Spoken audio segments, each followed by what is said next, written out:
Oke, ini sekilas saja yang akan kita bicarakan dalam waktu 2 hari ini, tahapan proses merger dan akuisisi. Tapi saya pikir bapak-bapak secara umum sudah memahami. Saya memang coba runtutkan dari awal, dari mulai perencanaan sampai nanti keluar lagi. Kira-kira begitu. Jadi saya menyebutnya ada 3 langkah. 3 langkah itu 3 tahapan. Jadi ada pra, ada eksekusi, ada pasca eksekusi. Kira-kira begitu ya. 8 langkahnya di dalam pra eksekusi itu ada 2, corporate strategy sama mencari dan menseleksi target. Kira-kira begitu kan. Kemudian di eksekusi ada 4 langkah. Kalau sudah dapat target yang menarik, mulai kita masuk gitu kan. Due diligence, valuasi, kemudian negosiasi sama structuring. Kemudian nanti pasca eksekusi kita informasikan terus mau kita apakan nih? Mau exit atau mau bagaimana? Oke. Ini corporate strategy.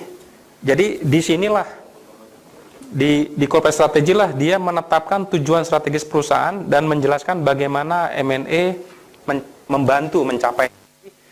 Balik yang slide yang nomor 1 adalah ada organik, ada anorganik gitu ya. Kan pastinya perusahaan itu kan pengen tumbuh nih. Saya pengen tumbuh tahun depan 20% misalnya begitu ya. Pertanyaannya dari organiknya berapa persen bisa? Belum tentu dia kan bisa sampai 20%, belum tentu. Oh, mungkin kontribusi dari organiknya misalnya 12%. Berarti 8%-nya bagaimana nih kita jawabnya nih?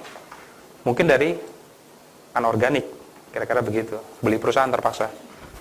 Nah, nanti beli perusahaan dengan cara seperti apa? Nanti ada di structuring, kan bapak-bapak tahu ya, kalau kita pengen bisa mengakui pendapatannya, maka kita harus majority kan begitu kan? Seperti itu. Atau kita pengen targetnya adalah targetnya hanya bottom line-nya saja. Misalnya, oke, growth-nya net profit-nya, bukan growth revenue-nya. Berarti Bapak nggak mesti konsolidasi 51%. Tapi minority boleh, gitu kan. Tapi seringkali kan orang ngeliat kerennya itu kan ininya top line-nya naik ya. Jadi kalau tahun ini 100 miliar, tahun depan jadi 150 miliar gitu kan. Misalnya tahun ini 100 miliar, untungnya katakan 10 miliar gitu kan.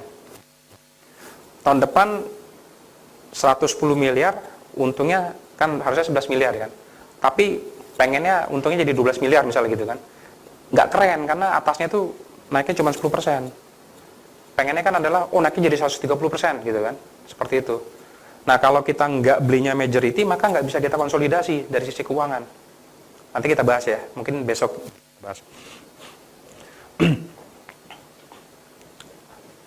Nah, ini langkah pertama. Nanti ada hal-hal yang perlu kita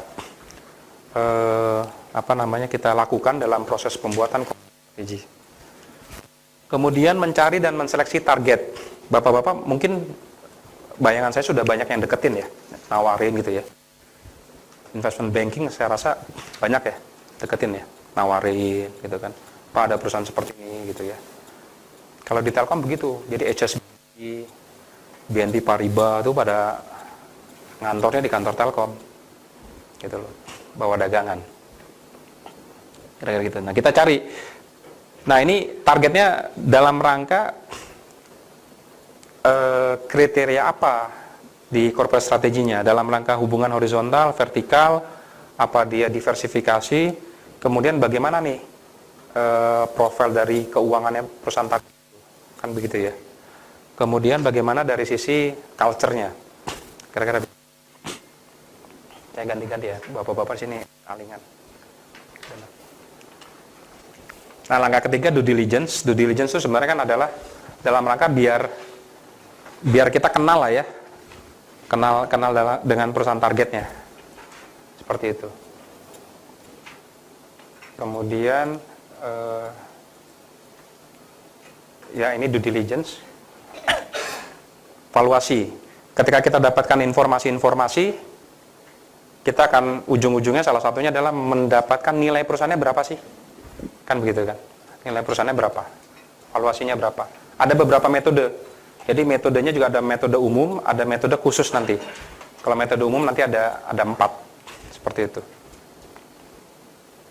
Negosiasi, sudah tahu nih kondisi perusahaannya, sudah tahu nih perkiraan harganya, kita negosiasikan. Tapi yang dinegosiasikan bukan hanya harga, Pak, biasanya. Tapi adalah kita sebut dengan syarat dan kondisi. Syaratnya kamu nanti gedungnya udah dirapihin ya, gitu kira-kira. Seperti itu. Nah, itu syarat.